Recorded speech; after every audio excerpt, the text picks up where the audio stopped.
Good morning. How are you guys doing? Got ourselves a load of rebar here. I'm gonna throw you guys up on the back as a load cam. You guys will see this load again next week, Monday. As I'm off of work next week, I'm gonna work on the RV. So we won't be driving the RV, but I'll be working on it. Oh, a tether. Need the tether. There we go.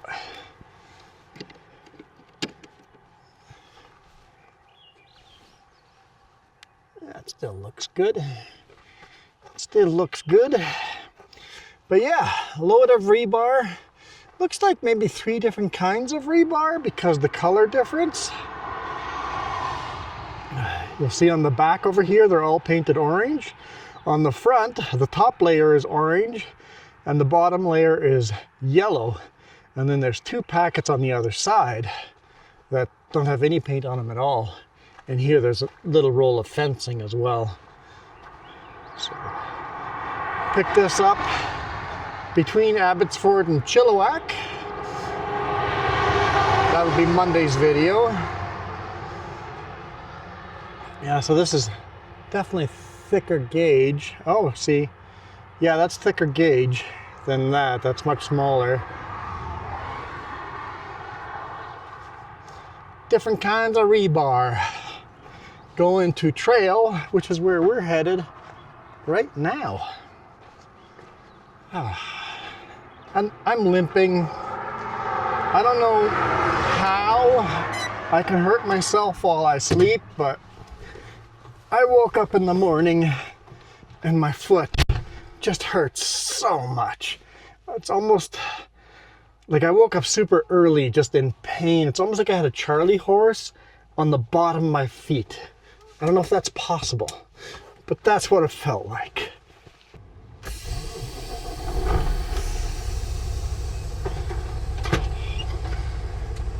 And now it feels like I'm walking around this bruised foot. Okay. Guess I sat here long enough that the brakes are locked up. Need a little more air.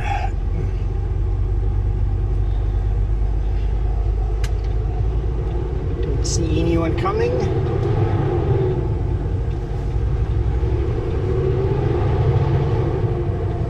We're gonna take Strawberry Pass, guys. Strawberry Pass. You guys rarely get to see this pass. Do not take it very often. So, I've been trying very, very hard, guys, to shoot videos when I'm driving on roads that are new to us, or at least that less common to us. Show you guys new parts of the world. I think the last time we came through here, everything was covered in snow.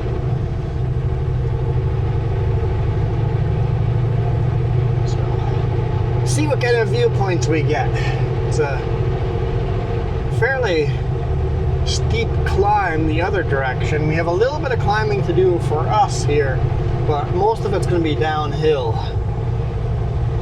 Drive right by that ski hill, big road sign. Nancy Green Provincial Park here. I'm guessing that's Nancy Green Lake. I see people kayaking or inflatables on that lake quite often. Assuming there's some campsites over here. Right on Highway 3B. Did you guys hear Highway 3B or Highway Creepy? She'll say it again.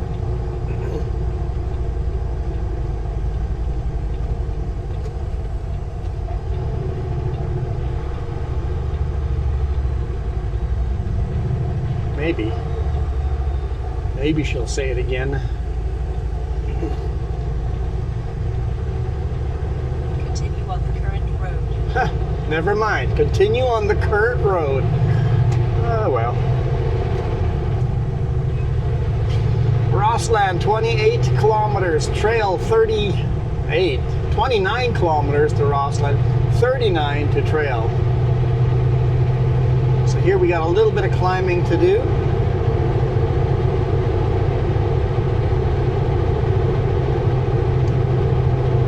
Here's our sign, Strawberry Pass. Summit elevation is 1,575 meters. And in the winter, I do not recommend taking this pass. If you have to head down the trail, avoid this pass, take the longer route, go down into Castlegar, and then from Castlegar head south to trail. Unless you're already chained up anyway. If you had to chain up to get over the Paulson, just leave your chains on at the top and then come on up over this way. Because if you had to chain up on the Paulson, you will most definitely have to chain up on this highway because it's got more snow than the Paulson, a lot less traveled, a lot less plowed, a lot less sand, usually more beautiful. Rather more beautiful roads, usually more treacherous.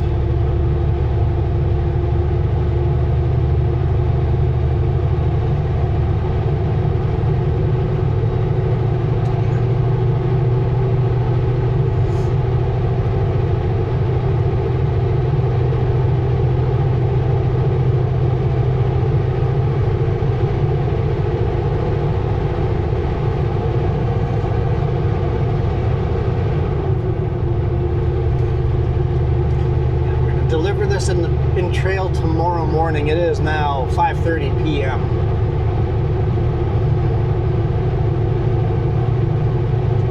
Deliver tomorrow morning. I knew this would be a problem. It's 30 degrees Celsius outside, and it's probably 23 Celsius in here. I've got the AC too cold.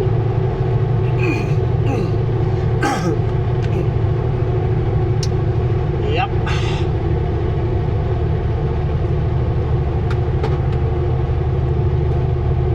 Can't talk anymore.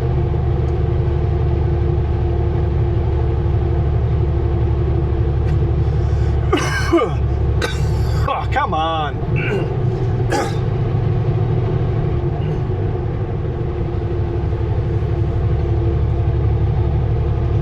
I guess we should turn this into a sleep with a trucker video.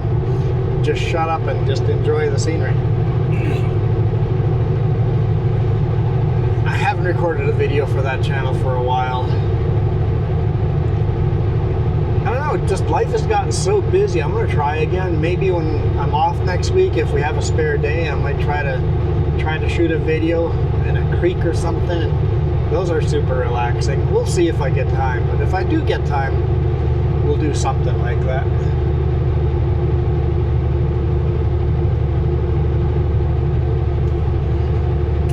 See a car way back there that's going to catch up very fast, so four-way flasher's on. Okay, I was saying, I'm going to deliver this in trail, and then head up just north of Castlegar. Actually, South Slocan, halfway to Nelson. Between Castlegar and Nelson, halfway. Pick up a load that's 10 feet 8 inches wide.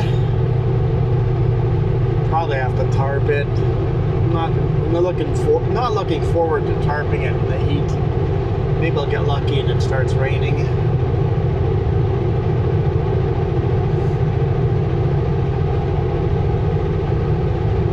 I think there's a pullout coming around this corner. If it is, I'll let this guy by.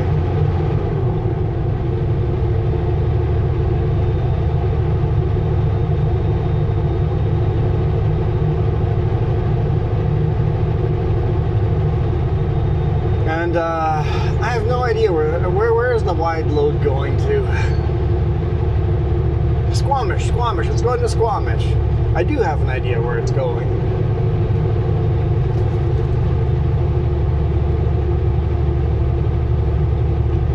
Headed to Squamish.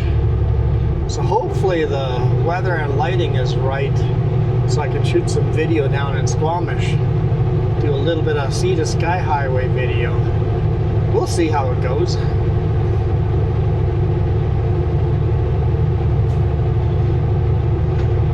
That might end up being the next video. That'd be cool. Depending on the lighting, that'd be super cool. Yeah, here's that polo. I don't know this road well enough. If I knew there was a passing lane coming up, I would not use the polo. Just let it wait to the passing lane.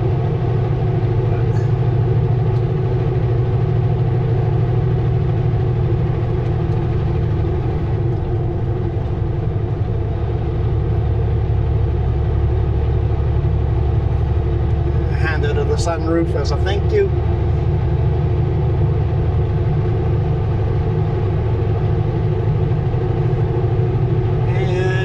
No barriers, so if something goes wrong, that's a one-way trip down. You're not coming back from that. That is way down. It's not a super steep cliff, but it is far down. You wouldn't go all the way down, trees would stop you, but bigger open sections, that's far enough that you're not coming back from it. Up here you might get lucky and have a tree, hopefully not impale you, but hopefully impale the truck in a way that you're gonna stop. But in the winter you don't want to make a mistake on this road. It would be inadvisable.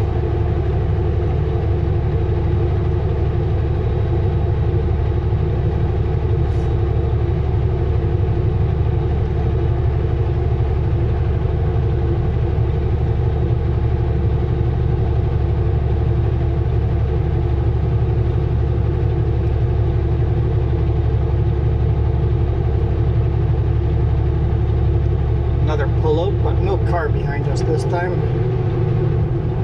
All right,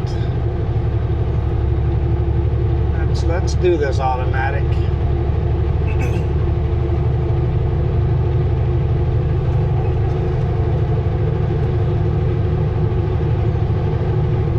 Luckily, I've got a pretty high pain tolerance, because when you have what feels like a bruise on the bottom of your foot, and you have to hold on the pedal the whole day long, either the throttle or the brake all day long, very little opportunity for cruise control.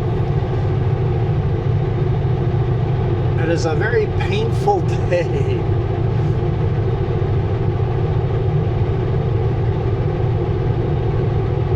I think I just need to hydrate myself more, right?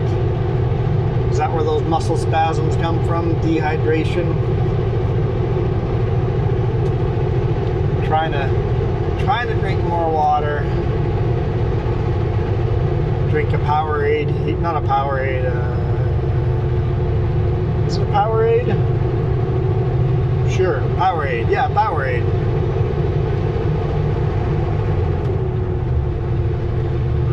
Like a sport drink. The mixed berry blue one.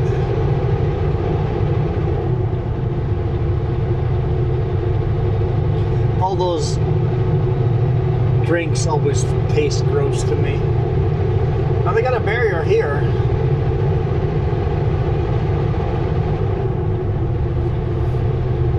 Congested area, right at the summit.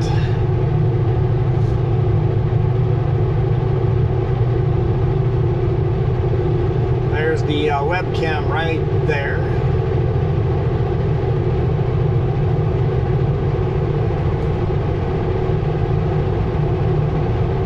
That's the webcam. And we're gaining speed, and now the problem is not getting too much speed. We don't want to gain too much speed going down. There we go. Nancy Green Summit. Strawberry Pass.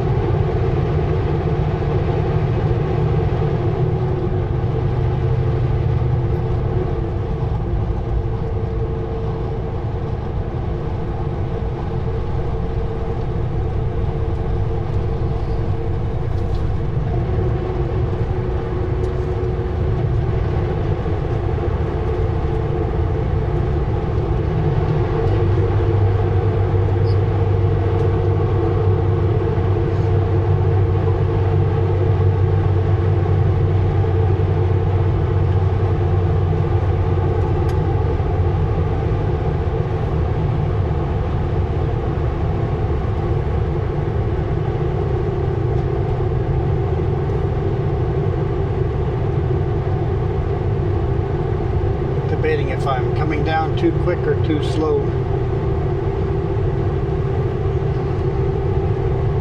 I mean, you can't really come down too slow. Well, that's not true. You can come, okay, you know, I know the quote. You can come down too slow thousands of times, but you can only go down too fast once.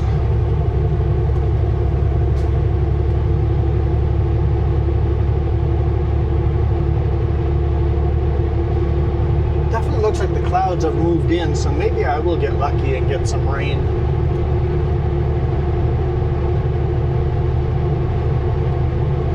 As long as I don't get a breeze. I hate tarping in a breeze. It's so difficult.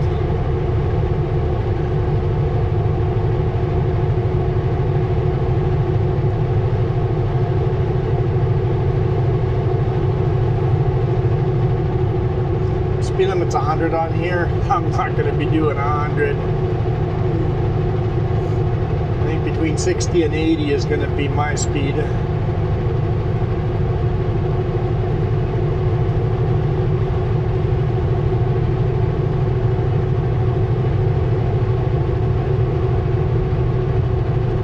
Doing 81 kilometers an hour right now. We're climbing slightly.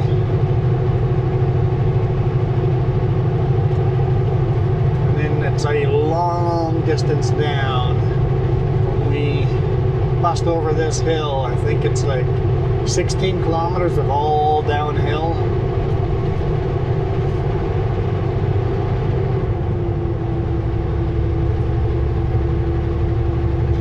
And then once you get to the 16 kilometers, you got to do a brake check. And then you got a really steep descent down into trail. Really, really steep. I'm not even sure what the grade is there, but it's got to be like, what, 10, 11%? Definitely avoid that hill in the winter at all costs. Well, I've taken it in the winter, but avoid it as much as possible anyway. Alright, start grabbing some lower gears here.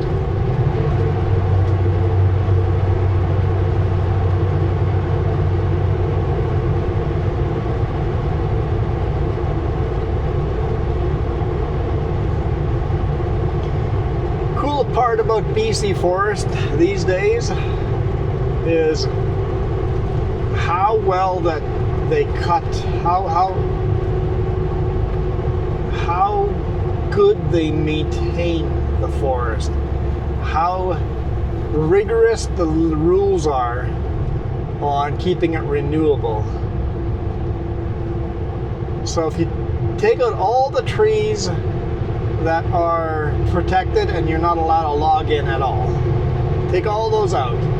So now you have all the trees left that you're allowed to log if you get a permit. You're only allowed to log so much.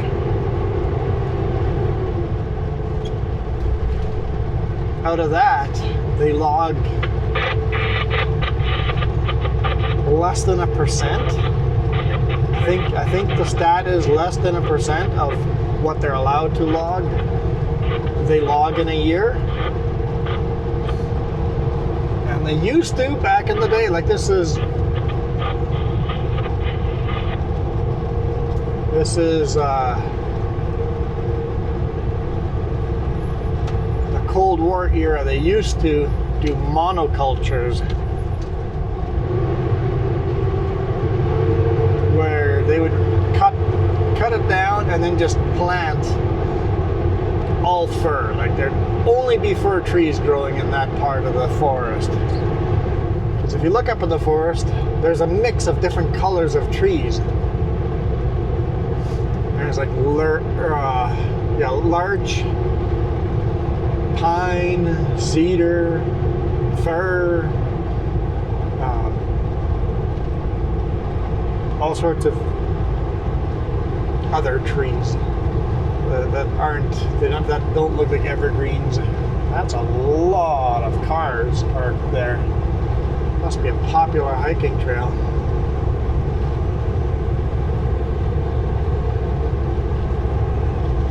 But nowadays, every tree they cut down, they have to plant 3, and it has to be a mix of different trees. They plant like 4 or 5 different kinds of trees.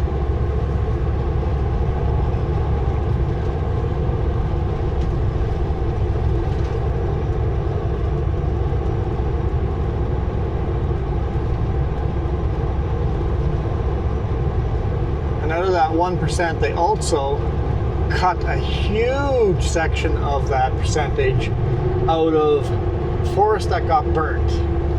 When a forest fire comes through, it burns all the needles. If it's a fast-moving forest fire, which often happens here, very fast-moving forest fire, it burns all the needles, but it's such a fast-burning fire that it doesn't have time to kindle the trees up. So you just end up with a whole forest of naked trees with charcoal bark. But the tree itself hasn't burnt. Our forest fires rarely burn the trees itself. So forestry companies come in and harvest the trees that got burnt. And a lot of them have still really good trees.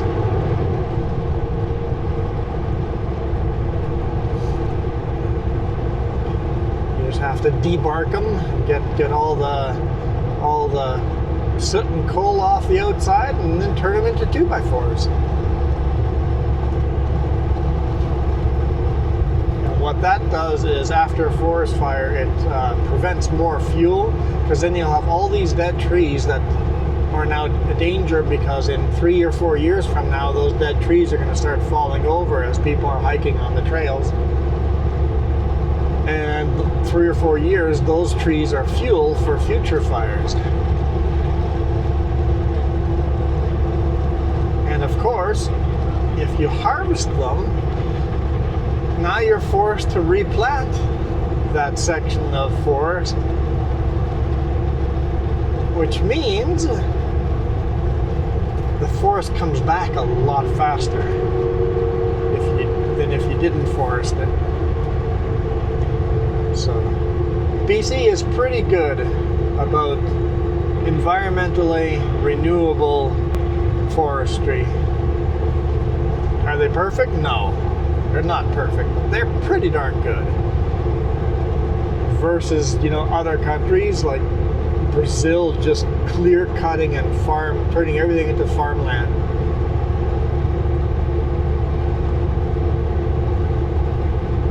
There's nothing renewable about that.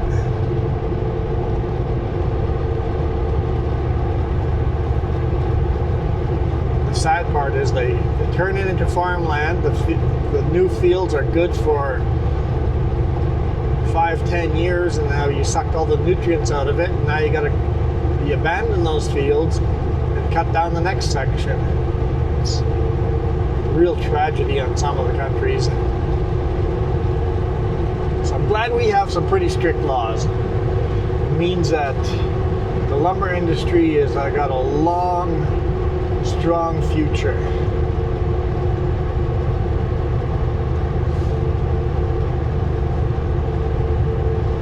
And then there's no waste. Very little waste. When the trees are brought to the sawmill, all the bark, the trees get debarked, and all the rotten parts of the trees all get dumped on a pile, and that pile gets sold.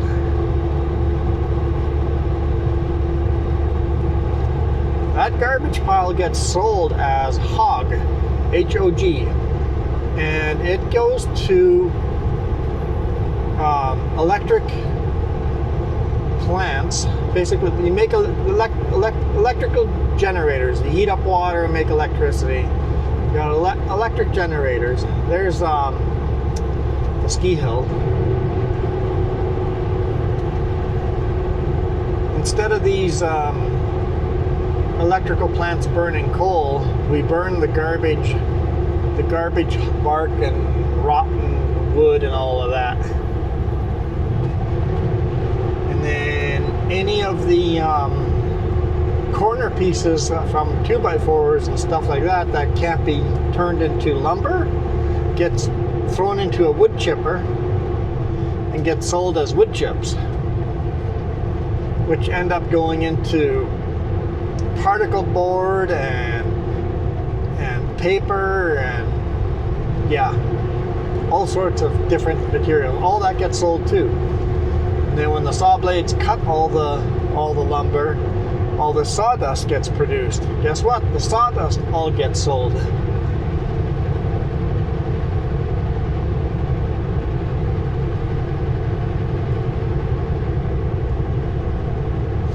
Back in the day, they'd have these burners, and all that garbage got just tossed into this burn pile, and you have literally have these burners where all the sawdust, the wood chips, the hog would all get dumped into and just burnt for no reason. And now, nothing goes to waste. Everything leaves the lumber mill again and gets reused somewhere.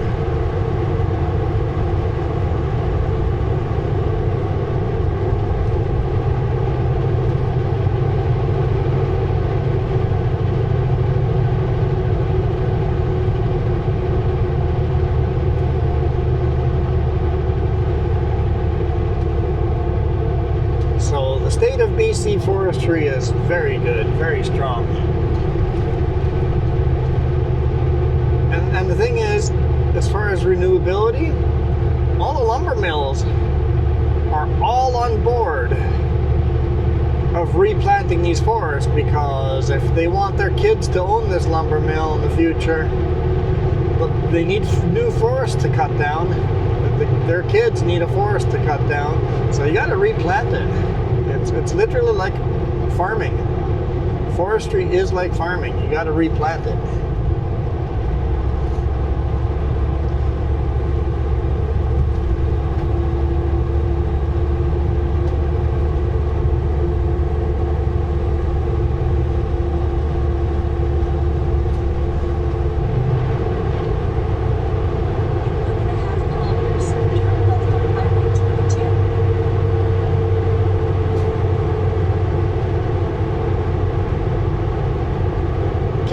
Jump out, do a brake check.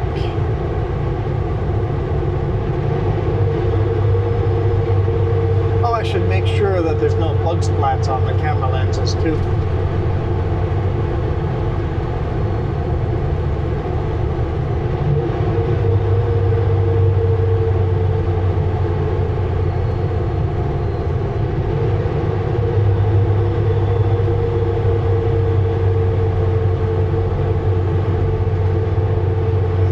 Go down, steep down.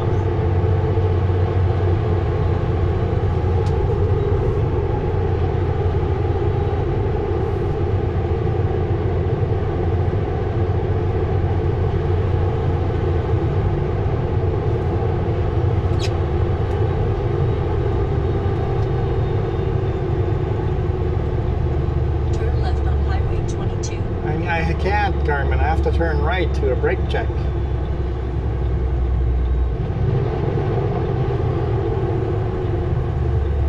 Right by the museum and the scale.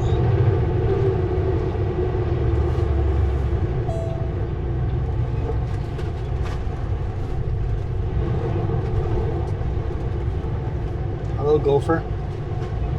Don't worry, I'll leave you alone. Museum is open 10 a.m. to 7 p.m. Is that what I read? Make a sharp left turn on Highway 22, then keep right. How about I just turn right here, Carmen?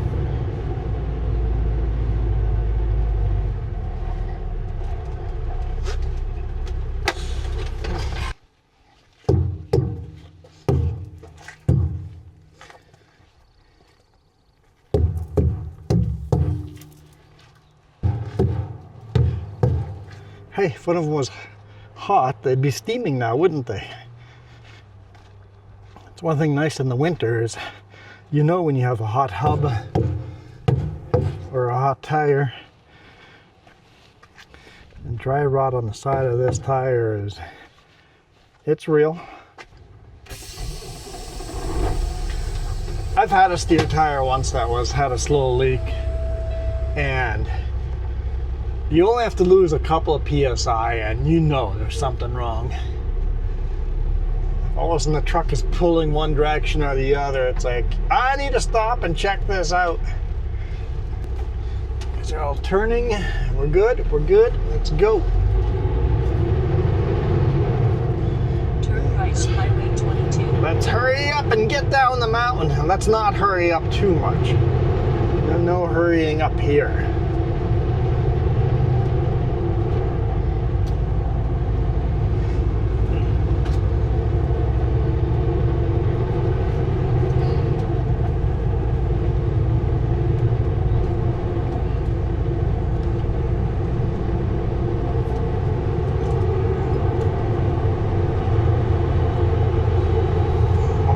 Turn the engine brakes on.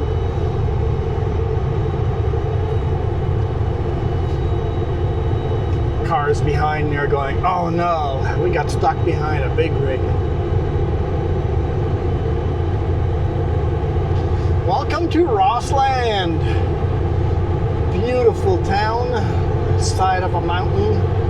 In 900 meters, turn right on Highway 22.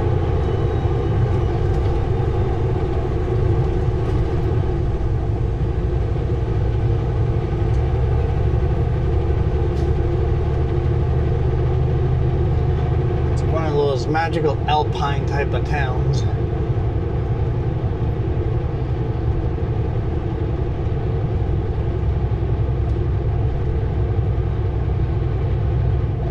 In 600 meters, turn right on Highway 22. Really got to be careful going through this town, just like a Soyuz or Oliver. It's a walking town. People walk everywhere.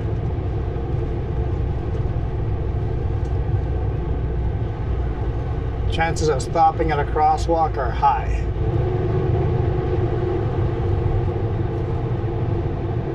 So even though speed limit's 50, you'd be nuts to come through here at 50.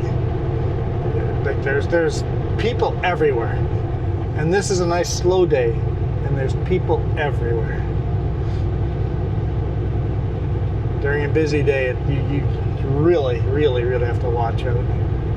Love that steel horse statue turn right there. on Highway 22. I don't know if you guys can see it. It probably blends in the background too much for the camera, but it was neat. Just you'll have to trust me. It was neat.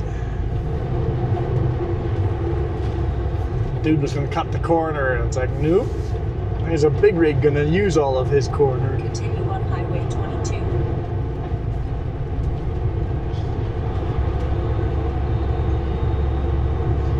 Slow moving trucks, next 8 kilometers. Well, it's 8.1 kilometers to the bottom.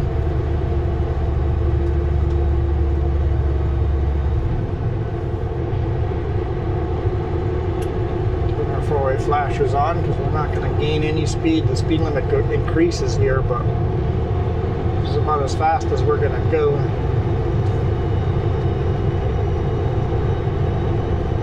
All right, little bug. Punch buggy gray. No, there's no reason for you to be on my bumper. You know I'm gonna be slow.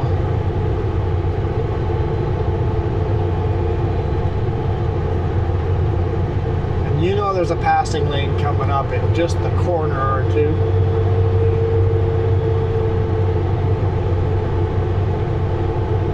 You'll have to get a ride from someone else, kid. Have to get a ride from someone else. You're on a skateboard, just jump on the board and ride down. That might be unsafe. Don't do that. Well, that was Rossland. The next town here is going to be Warfield.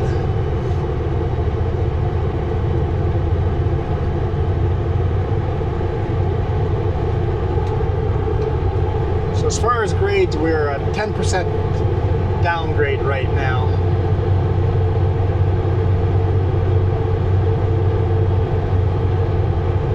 %,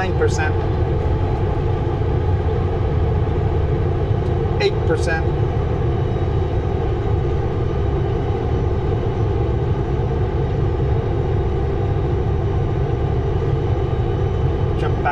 7% there for a second, but now we're back up to 9%, 10%. So a lot of this hill is 10%.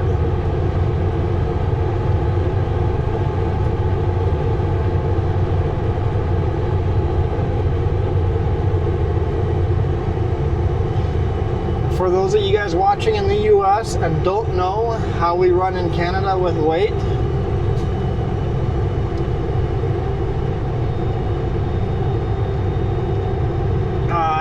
I know kind of in kilograms. What was it again? It was 5,480,000 kilogram on my steers. It was 15,600 kilograms on my drives. We were at about 14,000 kilograms on the bridge, and then another 10,000 kilogram on my drive, or on my pup on the very rear. So what's that all together?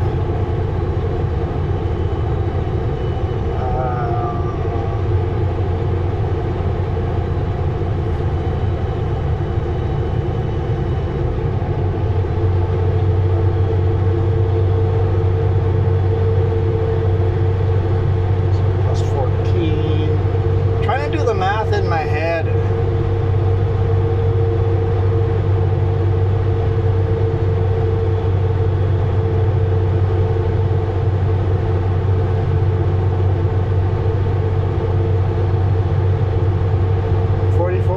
$45,000 in there somewhere in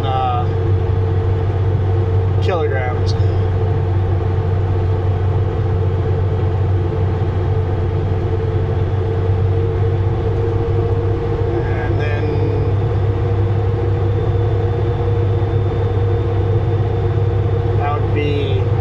Under 100,000 pounds, right? Give or take. At 10% downhill. That's why I'm going at 40 kilometers an hour or 25 miles an hour. That sign says 8% grade or 9% grade. Truck's doing a regen too. I can smell the regen.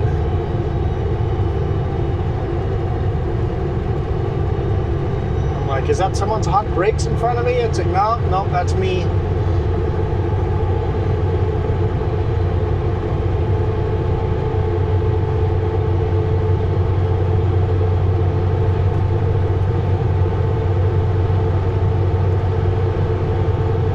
That was 11% grade there for a bit.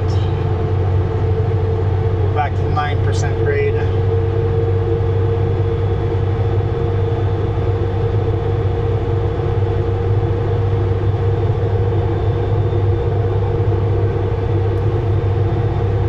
Alright, that's it for the passing lane.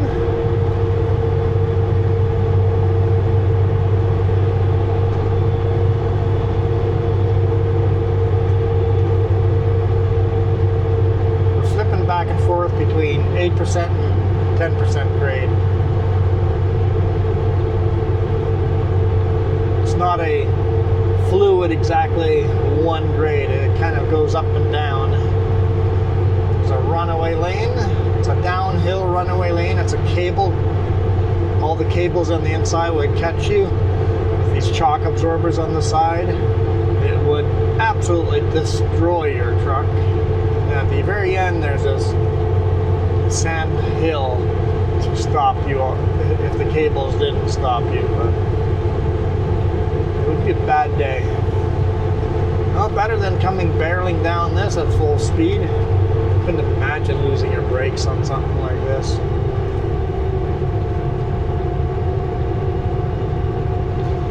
This would be Warfield.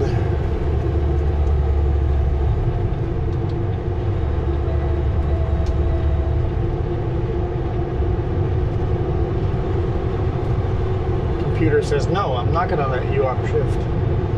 Fine. It's fine. Didn't really want to anyway. Go, blue car, go, go. So don't wait for me. I'm going to be slow.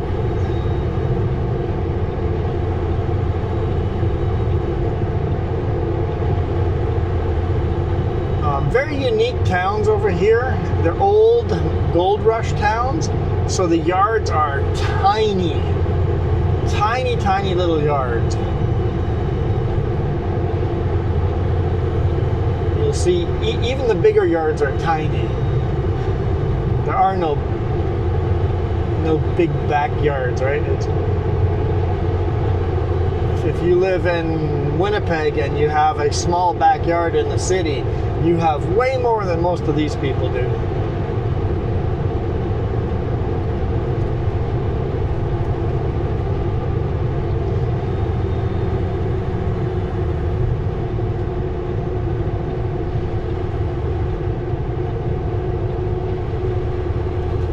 I want to take that little side road to the left. We'll have to wait till we RV through here.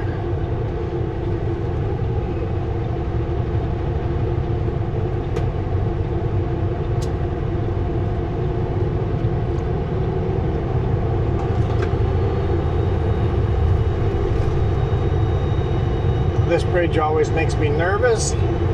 My smokestacks are 4.12 meters tall. Clearance on the edge is 4.10.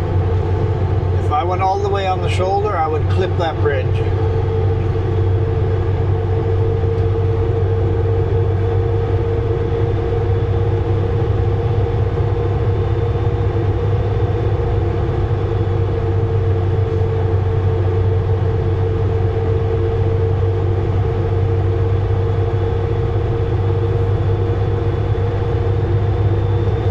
Starting to build a little bit of a line behind us. 9% grade, 10%, 11%, 10%. My GPS constantly tells me what grade we're on, so.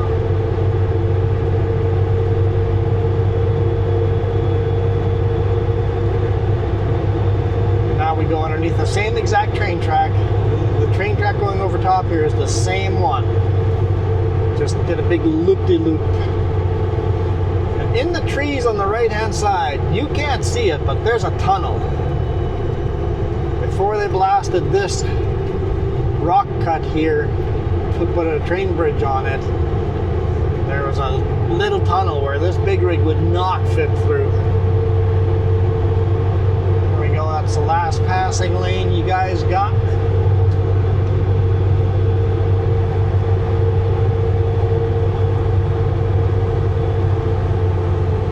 Welcome to Trail. It's always a fun descent down. Honestly, very beautiful. So if you guys are traveling east to west on Crow's Nest Highway, Highway 3, I recommend the detour. Either through Nelson or through Trail. Don't take the main highway through. Do the detour. If you go through Nelson, you get a free ferry. If you go down to Trail over here, you get to drive through this super old, beautiful mining towns.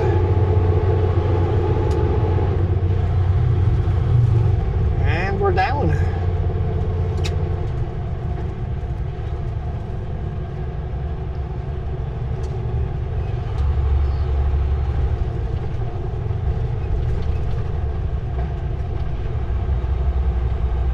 Nice and quiet.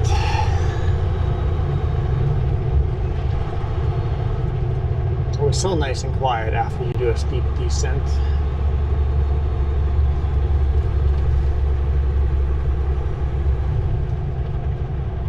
Keep right to Highway 22A, then take the first right.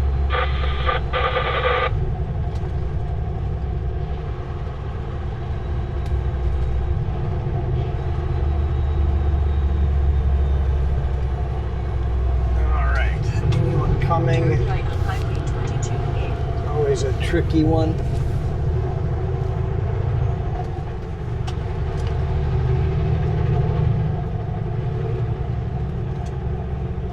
In 6.5 kilometers, turn right on Old Meadow Road.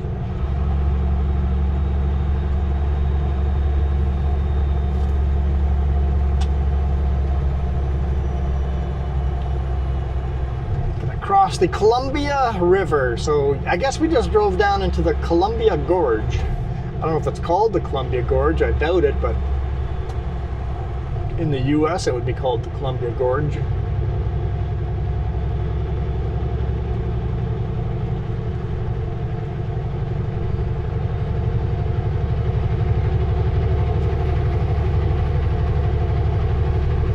I've never driven down any of these side streets ever, and I would love to explore more of trail.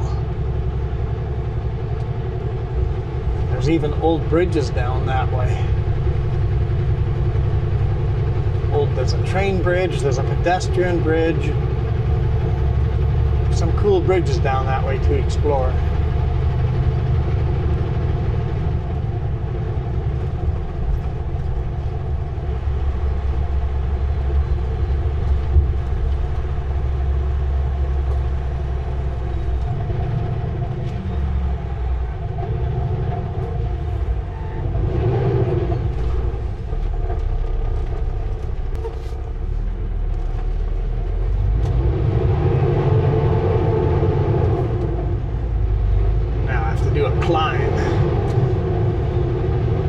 Starting slow.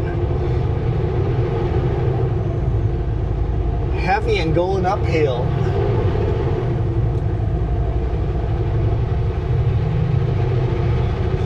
The boss goes, I know it's rebar, so it's going to be a heavy load. I'm like, when do we not carry a heavy load? Well, that's... you guys are all pointing out the one I brought from Calgary to Cranbrook, huh?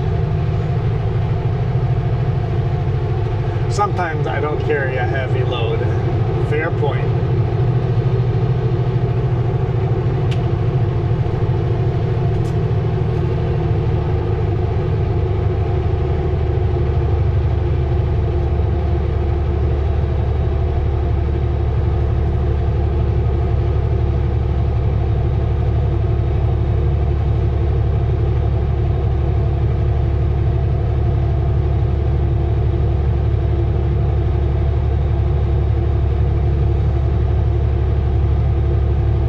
Motorcycles out.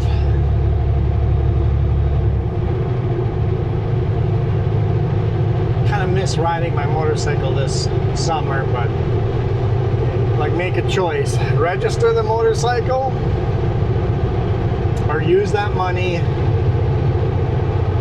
to work on the RV. It's like, I guess I gotta get my priorities. I can't have it all. I gotta choose one or the other. Working on the RV.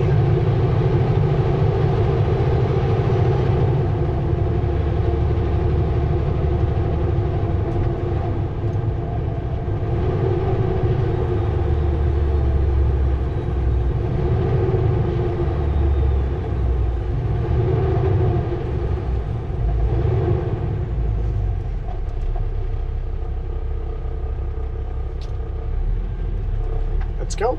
It's green. Let's go. Not gonna get any greener than that.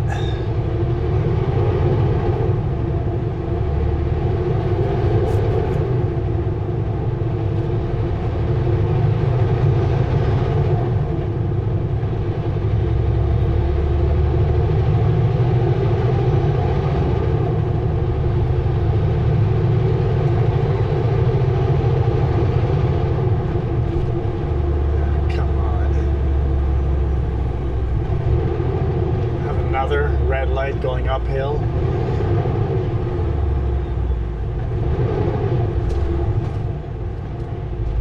Come on, green. Come on. Come on. Don't make me... Oh, good. It's like, don't make me stop.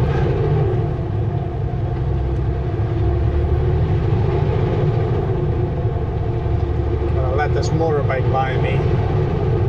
There you go. You are free to enjoy. And he waved at me for letting him go by early. He had a car tire as a rear tire on that bike.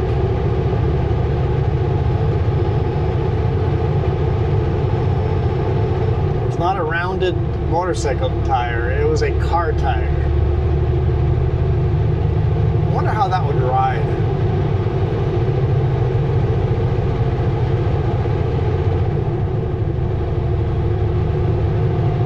I'm sure the tire's a lot cheaper. If you're not carving corners and just relaxed driving, I imagine it's perfectly safe. You wouldn't want to ride aggressively with a tire like that.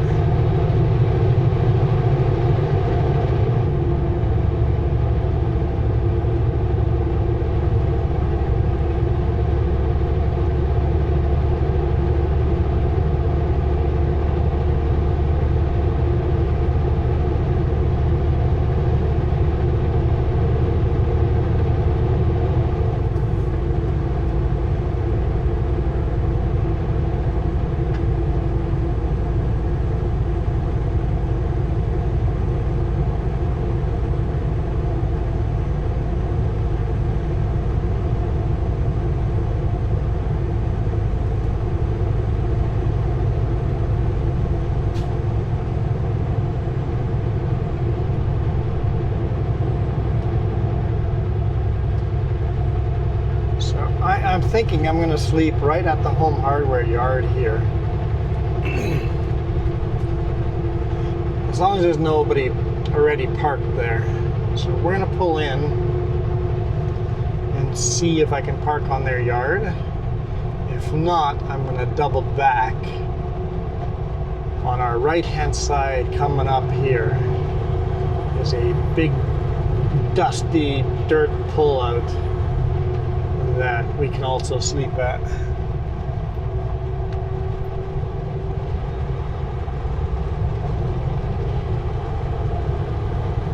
1.5 kilometers, turn right on Old Winetta Road, then take the first left.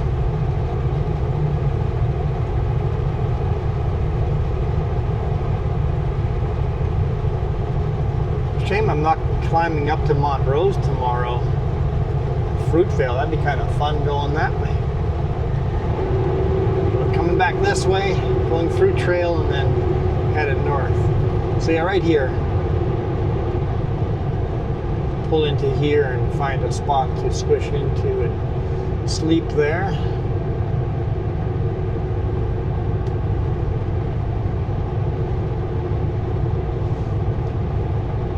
Turn right on Old Winetta Road, then take the first left. Old Juanita Road. She keeps saying Juanetta. Is it Juanetta?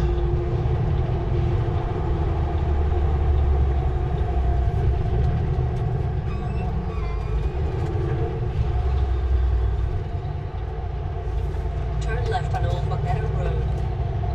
Yeah, nobody around. Cool. All right. I hope you guys enjoyed this. Call it a day. Thank you guys so much for watching. Thank you for all your support. Old Winetta Road on the left. Appreciate it all. You guys absolutely rock. I'm gonna park on this side of the power line poles because I'm sure I'm pulling into the left side of the yard and not on the right hand side.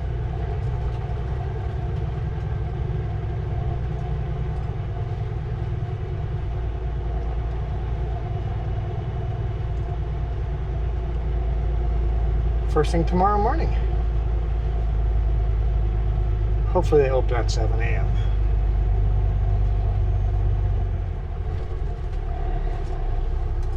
Make sure I don't hit the power line pole.